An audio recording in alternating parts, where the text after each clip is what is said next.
इतिहास में बक्सर युद्ध प्रसिद्ध है। बिहार के इस ज़िले में अब भी एक किला ऐसा है जो गुमनाम है। ये किला किसने बनवाया, कब बनवाया, इस बारे में कोई नहीं जानता। लेकिन किले की खासियत ये है कि इसके हर कमरे में एक तहखाना है। किला अब वीरान पड़ा जर्जर हो रहा है। लोग कहते हैं इसमें भूत रहते हैं। यह किला राजपुर प्रखंड मुख्यालय से 1 किलोमीटर दूर स्थित है। इसे राजपुर का किला कहते हैं। अब ये किला खंडहर हो चुका है। स्थानीय लोग कहते हैं रात में भूतों के रहने की अफवाहें हैं, इसलिए सब इस तरफ से गुजरने से भी डरते हैं। यह किला कभी अंग्रेजी हुकूमत के काम आता था। तब अंग्रेज सरकार के कर्मचारी यहाँ बैठकर लगान की रसीद काटते थे।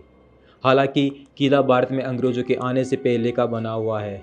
इसकी पुष्टि इसकी बनावट से होती है।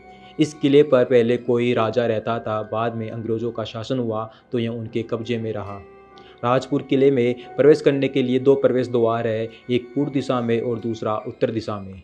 सीढ़ियाँ पत्थरों की बनाई गई है। मुख्य दरवाजे पर चौखट पत्थर का बनाया गया है, जो आज भी सुरक्षित है। किले का ऊपरी भाग बिल्कुल ध्वस्त हो चुका है, उसके बाद भी आज भी इस किले की ऊंचाई 150 फीट के आसपास है। इस किले के निचले हिस्से में लगभग 19 फीट लंबे और 15 फीट चौड़े 4 कमरे हैं। सभी कमरे एक दूसरे से जुड़े हुए हैं और इनकी दीवारों के चारों ओर तहखाने हैं। इसी परिसर में उत्तर पूर्व यानी ईशान कोण पर एक कुआं भी है, लेकिन अब उसमें मिट्टी भर गई है। वास्तु के हिसाब से ईशान कोण में पानी रखा जाना शुभ माना जाता है। इससे पता चलता है कि इस किले को जब बनवाया गया तब वास्तु का पालन किया गया था। आज़ादी के बाद भी कई साल तक इस कमरे में तहसीलदार बैठते थे। बाद में किले की स्थिति जर्जर होने पर दफ्तर यहाँ से हटा दिया गया। यह किला लगभग 52 बीघे में फैला है। कुछ हिस्से में एक तालाब खोदा गया है। शेष जमीन पर अतिक्रमण है, लेकिन इसका लिखित दस्तावेज किसी के पास नहीं है।